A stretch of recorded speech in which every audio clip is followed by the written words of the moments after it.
축구전. 저자 강경애. 어렴풋이 잠들었던 승호는 깜짝 놀라 벌떡 일어나며 이젠 시간이 되지 않았나? 하고 문을 열고 내다보았다. 그리 번화하던 이 거리도 어느덧 고요하고 전등불만이 가로수 사이로 두어 줄의 긴 빛을 던지고 있었다. 그는 눈을 두어 번 부비고 나서 밖으로 뛰어나왔다.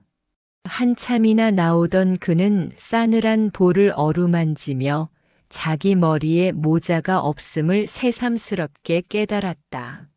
그래서 곧 돌아와서 모자를 눌러 쓰고 총총히 걸었다. 그가 목적지인 S공원까지 왔을 때 하늘을 찌를 듯이 올라간 백양나무 숲을 바라보면서 희숙이가 와서 기다린 지가 오래 지나 않았나 하는 불안과 어떤 감격으로 발길이 허둥허둥해졌다.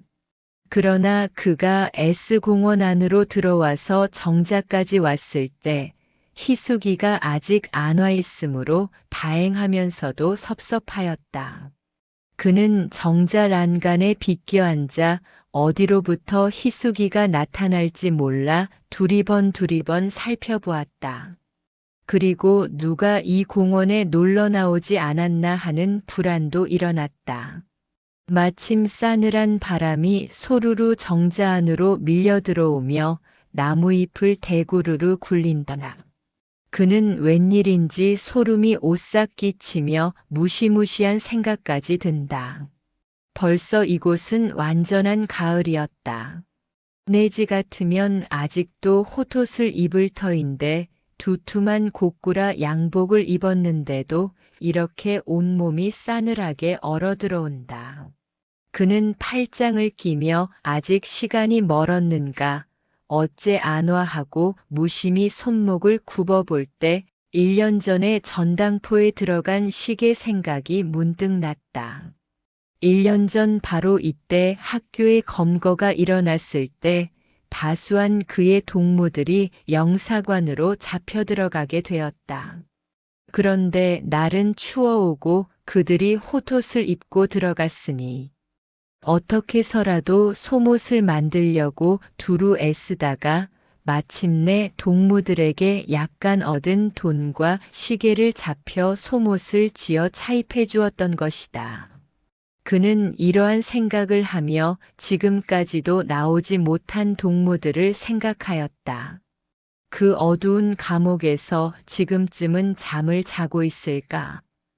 혹은 우리들을 생각하며 그나마 잠도 이루지 못하고 있을 것인가 하는 생각과 함께 무얼하고 형용 못할 불길이 가슴이 벅차도록 올라온다.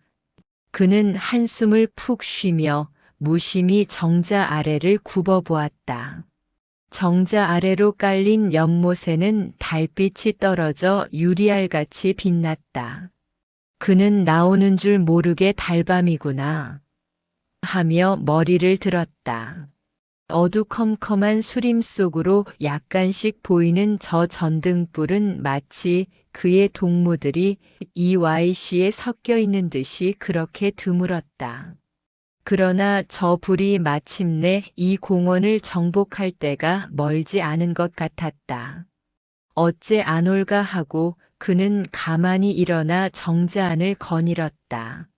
멀리 25세 마차 이름가 지나는 말굽 소리가 툭탁툭탁 들리며 지르릉 울리는 종소리가 가늘게 들려온다. 종소리가 끊어진 후에 자박자박 신발소리가 나므로 승호는 얼핏 몸을 숨기며 바라보았다. 저편 수림 속으로 아장아장 걸어오는 사람은 확실히 희숙인 듯 하였다. 그는 마음을 놓고 앞으로 나갔다. 희숙이는 멈칫 섰다가 승호의 기침 소리를 듣고야 이편으로 걸어왔다. 기다리셨어요. 네. 곁으로 오는 희숙의 가는 숨결 소리를 들으며 승호는 마음이 푹 놓였다. 그들은 가지런히欄간에 걸터 앉았다. 동무를 나오라고 한 것은 희숙이는 머리를 번쩍 들며 승호를 똑똑히 바라본다. 이번 영영회 주최로 열리는 축구대회에 우리 학교도 참가하는 것이 좋을 듯한데 동무의 의견은 어떠합니까? 희숙이는 잠잠히 무엇을 생각하는 듯 하더니 동무, 표면만이 영영회 주최이지 그 실은 이 YC 안에 온갖 영영들이 주최하는 것입니다. 승호는 말끝을 얼른 받았다. 네, 잘 압니다. 그러나 우리들이 그들 틈에 섞여서 뛰논다더라도 과오만 범치 않으면 됩니다. 그런데 특히 이번에 나가야 할 필요를 말하겠습니다. 우리 학교가 작년 검거 사건 이래 너무나 죽은 듯 한감이었었습니다. 그래서 이번 출전하는 것은 하필 승리를 거두어 보겠다는 것보다도 우리들의 꺾이지 않은 존재를 대중에게 알려주고자 함이외다. 승호는 기침을 칵 하였다. 그리고 계속하였다. 지금과 같은 반동기에 있어서는 지배계급의 적극적 탄압에 대중이 랑망을 하고 비관하게 됩니다. 그러므로 우리들의 활동이 어느 면으로나 더욱 게으르지 않아야 합니다. 희숙이는 작년 이때 검거가 일어났을 때 동무들을 숨겨주느라 밤중에 돌아다니던 기억이 얼핏 떠오르며 그때의 몹시도 얄밉던 저 달이 또 솟았구나 하고 흘끔 쳐다보았다. 그리고 웬일인지 주위가 그날 밤 같아 휘휘 돌아보았다. 출전하려면 다소의 경비가 들 터인데 그것은 어떻게 할 예정입니까? 글쎄요. 그것이 난처합니다. 뻔히 아는 바라 학교에서 날 곳은 없고 아무래도 동무들이 힘써야지요. 우선 우리들은 이렇게 생각해 보았습니다. 우리 동무들 몇몇은 지금 기뢰설 철도 공사 인부로 들어가서 며칠 일하기로요. 희숙이는 어떤 감격으로 조그만 가슴이 터질 듯 하였다. 그리고 우리들이 돈 벌 것은 없을까 하고 이리저리 생각하다가 우리들도 좀 어떻게 했으면 좋겠는데요. 글쎄요. 이것 해보시렵니까? 이번 축구대회가 열리는 동시에 경마대회까지 열린답니다. 축구장서 바라보이는 바로 정거장 앞벌입니다. 네. 희숙이는 무슨 좋은 벌이자리가 나는가 하여 바짝 곁으로 온다. 그런데 그곳서 림신여급을 채용하겠다고 거리에다 광고를 붙였더구먼요.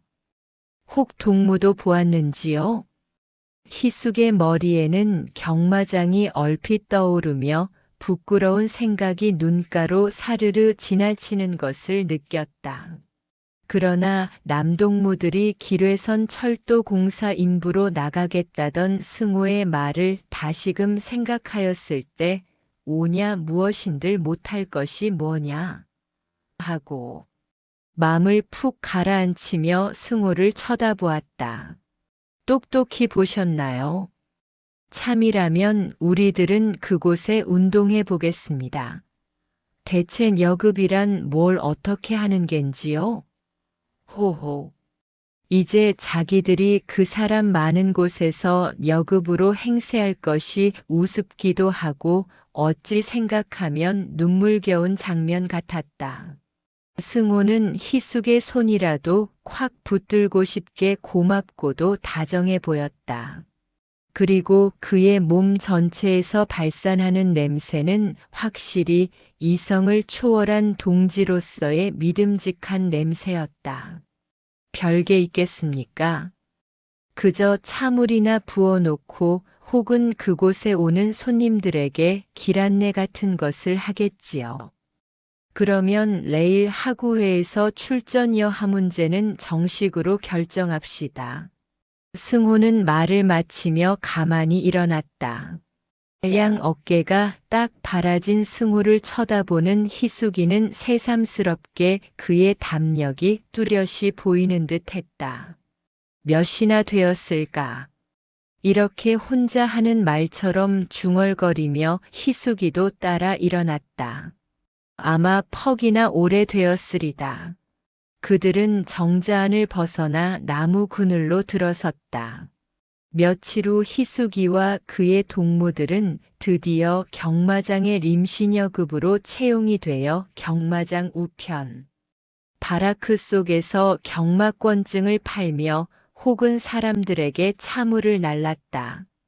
용기를 내어 여기에 들어는 왔으나 차완을 들고 손님들 앞에 서게 될 때는 차마 얼굴을 들지 못하리만큼 두 볼이 화끈거렸다. 그리고 모든 사람들의 시선이 자기들에게만 집중된 듯 하였다. 그러나 좀 안심되는 것은 이 바라크가 사면이 꼭꼭 막혀서 경마장은 보이지 아니함이었다. 그러므로 이 안에 들어오는 손님들만 대할 뿐이다. 날씨가 이 북극에서는 얻기 어려운 따뜻한 날씨였다. 밖으로부터 약간의 말똥내를 섞은 먼지가 사람들의 발길에 채어 후끈후끈 들어온다. 그리고 얼마나 사람들이 모였는지 여러 사람의 말소리가 한뭉치가 되어 와와하고 떠들었다. 그 틈으로 어린애 울음소리만은 버들필이 부는 것 같았다. 벨이 지릉지릉 운다. 경마권 파는 입구에는 사람들이 들이몰리어 제각기 표를 사려고 덤볐다. 희숙이와 그의 동무들은 차완을 들고 이리 가고 저리 가면서도 마음만은 축구장으로 쉴 새 없이 달아났다. 이젠 운동이 시작되었나? 우리 선수들이 어느 학교 팀과 시합이 되었나? 혹은 되지 않았나? 벌써 골을 먹지 않았나? 하는 불안과 초조로 발길이 허둥거렸다. 밖에서는 사람들이 뛰어가고 뛰어오는 소리가 요란스레 난다. 그때마다 그들은 저 소리가 선수들이 볼을 다 놓쳐 뛰어오는 신발 소리 같다. 가슴이 선뜻해서 한참 멍하니 바라크 벽을 바라보곤 하였다. 그리고 낯선 손님이 들어오면 웬일인지 반가웠다. 막연하게나마 축구장을 거쳐오지 않았는가. 그래서 그가 축구장에 대한 말을 하지 않는가 하여 한참이나 그들을 주시해 보곤 하였다. 그러나 그 많은 사람이 들어오고 나가고 하건만은 축구장의 이야기는 한마디도 꺼내지 않았다. 경마권 파는 입구에는 벌써 지화가 들이몰리어 사무원이 미처 손놀리기가 바쁜 모양이다. 그들은 저 지화를 바라보며 이때까지 느껴보지 못한 어떤 욕심을 부쩍 느꼈다. 저것을 가지면 선수들이 신고 싶어하는 축구화도 살 수 있고 쌀밥도 해서 배가 부르도록 먹일 터인데. 그러면 이번에는 꼭 승리를 할 터이지 하며 아침에 조밥을 먹고 출전한 동무들의 그 모양이 애처롭게 떠오른다. 글쎄 조밥을 먹고야 어찌 이긴담. 그 해진 직가다비를 신고야 어찌 볼을 찬담.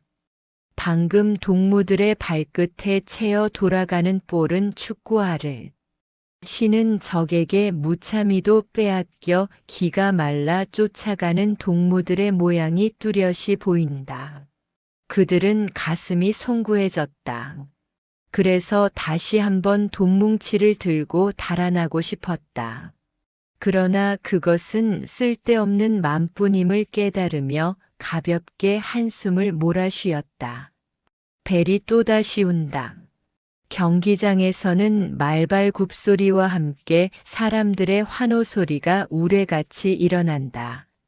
그들은 이 소리가 저편 축구장에서 오는 동무들의 힘찬 응원 소리 같아서 기운이 버쩍 나는 것을 등허리에서 땀이 나도록 느꼈다. 아이 어쩌면 동무 하나가 거의 울듯이 중얼거린다. 그들은 일시의 시선을 마주치고 헤어졌다. 그들의 눈에는 어느덧 눈물이 글썽글썽했다. 2호다. 2호다. 외치는 소리를 따라 발자취 소리가 벼락치듯 난다. 그리고 20원. 20원 배당. 하고 목이 말라 고함치는 소리가 이 바라크를 잡아 흔드는 것 같았다. 저편 배당구에서는 10원짜리 지화가 훨훨 내달아간다. 그들은 물끄러미 이 모양을 바라보며 증오의 불길이 확 일어남을 느꼈다. 오늘 저 축구장에는 세상이 다 죽은 것으로 알았던 자기들의 동무가 씩씩한 웅자로 나타나서 맘껏 볼을 차는데 그 볼은 EYC 하늘 위에 까맣게 높이 떴을 터인데 그 축구장을 지나쳐온 저들. 그 볼을 무심히 바라본 저들. 아, 저들은 과연 자기들과는 딴 인종 같았다. 아니, 딴 인종이다. 이렇게 가슴을 졸이며 하루의 사물을 지루하게 마친 그들은 축구장으로 달렸다. 마침 어떤 부인이 마주오는 것을 보자 그들은 그새가 바빠서 D학교가 어떻게 되었습니까? 부인은 그들을 한참이나 돌아보다가 젖속 꼬마, 볼은 잘 차더구먼도 왜 퍽퍽 거꾸러지기를 잘해. 아마 먹지를 잘 못했는지. 아이, 그게야 애처로워서 어디 보겠더라고. 저편 선수들은 무엇을 잘 먹이는 모양이두먼. 그냥 운동장에서까지 뭘 자꾸 먹이두먼 그래. 그런데 이 편은 랭수만 들이키어. 아이 볼 수 없어. 다리를 채어 피가 흐르고 한 학생은 골이 터져서 부인은 눈살을 찌푸리며 머리를 흔든다. 그리고 눈에는 눈물이 그득 고인다. 그들은 졌다는 말에 그만 온 전신이 하사분해서 다시 두 말도 못하고 멍하니 서 있었다. 학교에 아마 친척이 다니나 보오. 나는 친척도 아무것도 다니는 것 없으나. 말끝을 흐리며 머리를 돌리는 부인의 눈에는 선수들의 피나는 다리와 골머리가 확실히 보이는 모양이다. 어서 가보오. 그리고 위로나 잘해주오. 그들은 울음이 북받쳐 어쩔 줄을 모르다가 부인이 앞을 떠나감을 알았을 때 휘끈 돌아보니 아주 람루한 옷을 입은 부인임을 새삼스럽게 발견하였다. 그들은 순간에 어떤 힘을 불쑥 느끼며 축구장으로 달려왔다. 벌써 동무들은 행렬을 지어 한 끝은 시가로 향하였다. 행진곡이 쾅쾅 울린다. 얼핏 바라보니 승호가 기발을 쥐고 앞장섰다. 행진. 그 뒤로는 군중이 물밀듯 따라섰다. 마저 넘어가는 햇빛에 D학교의 기발은 피같이 붉었다. 끝.